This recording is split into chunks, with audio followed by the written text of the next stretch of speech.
How's it going, everyone? Got quite a lot to talk about in this video. We got some updates on JRPGs. Kingdom Hearts 4 is set to be released in 2025, at least an insider is claiming that.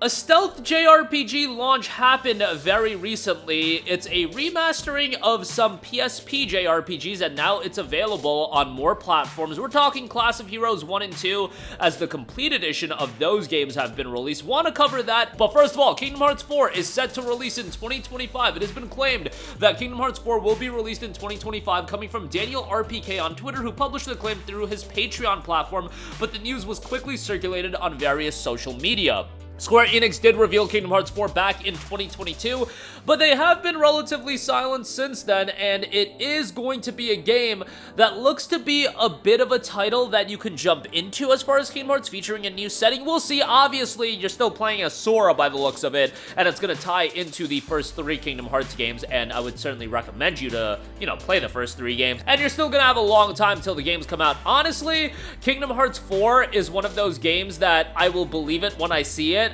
Just because that's kind of been the story with Kingdom Hearts as a whole, especially with Kingdom Hearts 3.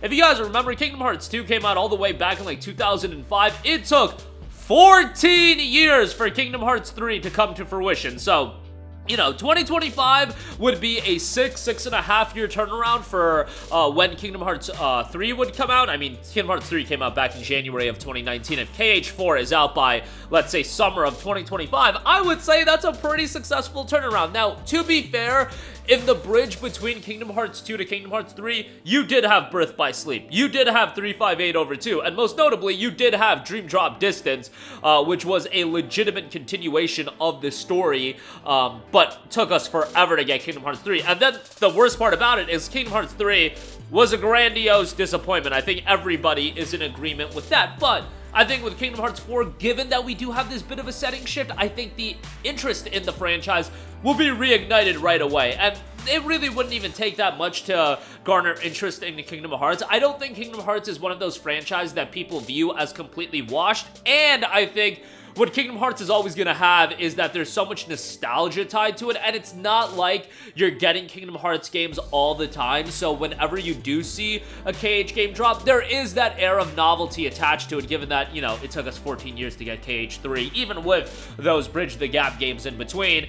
You want more Kingdom Hearts.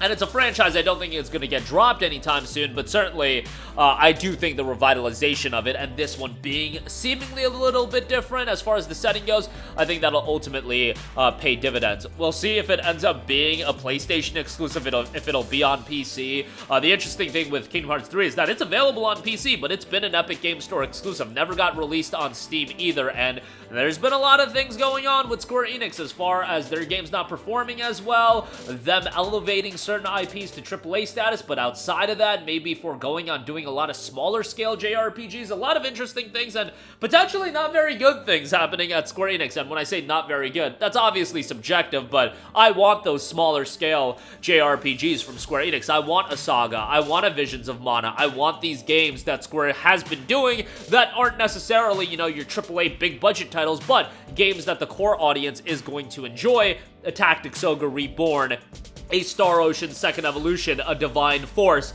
even a Dio Field Chronicle, which I actually had some fun with that game, even though a lot of people did, think pretty lowly of it. I thought it was an okay game, and Valkyrie Elysium, so on and so forth. I want more games like that, but obviously, Square is going to have those pillar franchises like a Final Fantasy, like a Kingdom Hearts that they're going to be able to rely on, and Nier will probably be one of those franchises that'll get elevated to that AAA status. Moving on from that, staying on topics of the JRPG world, Class of Heroes 1 and 2 have seen a release on PlayStation 5 in the form of Class of Heroes 1 and 2 Complete Edition. This is being lost in the shuffle for a lot of people. Swords Magic School, the beloved JRPG Dungeon Crawler series remastered, the Class of Heroes series has returned.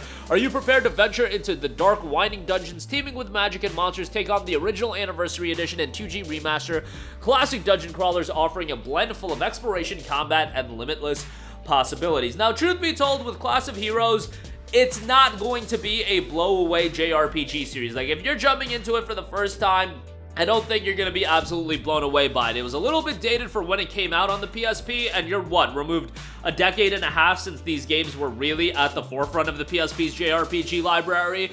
And it's not like this is a ground-up remake or anything like that, but if you played the games back in the day and you want to revisit them again, I like these games, being ported to these various platforms. We've been seeing a lot of that recently. That 3DS JRPG also just got ported, and it's totally escaping me as far as the name goes, but that recently got ported. Alliance Alive, I believe, that got ported, and you're seeing a lot of those, and Square Enix has been porting games like a Tactics Ogre, Star Ocean Second Evolution, these games that we're getting a little bit forgotten about, and Class of Heroes certainly is a lesser tier JRPG, but it's still nice to preserve these games for the longer term. The game notes: live the life of a student twice as you crawl through endless dungeons, build your perfect cohort of students, take on hordes of enemies in the complete edition, which includes both games. Build your perfect roster and handpick out your ideal party of 6 students to storm the labyrinths, mix and match from 10 races and 18 classes, each with their own unique skill sets. Crawl through over 100 labyrinth maps featuring over 250 potential enemies. Don't forget to collect artifacts, explore inner dimensions, travel, and conquer adversity. You determine the standard you thrive at. Take note of recipe for weapons, potions, and any upgrades necessary. Groups of excited students will walk through the doors of the academies to learn the tools of the trade and leave as the next class of heroes.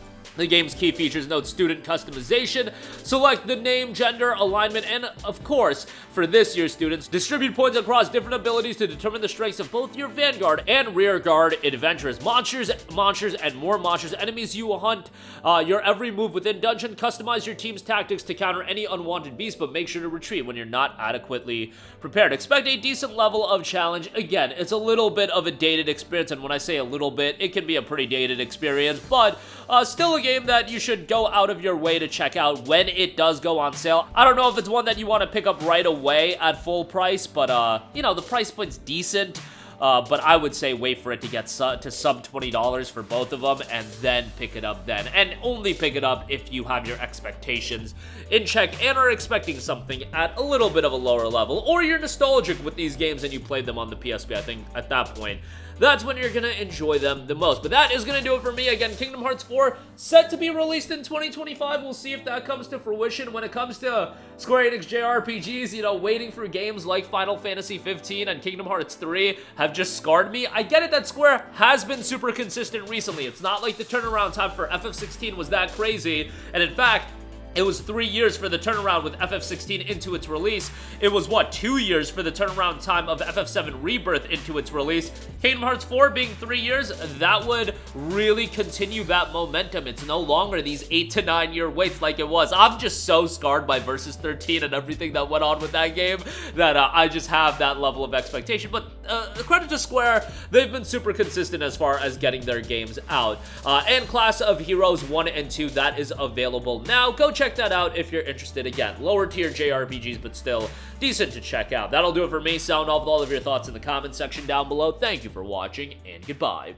Hey guys, we hope you enjoyed the video, and if you did, make sure to hit the subscribe button, and if you're already subscribed, do us a favor and hit the bell icon. This way you'll be notified whenever we post a new video. That's the best way to keep up with all of our uploads, and we usually try to upload 2 videos a day. And with the bell icon hit, you'll be notified whenever we do upload a video. As always, thanks for watching.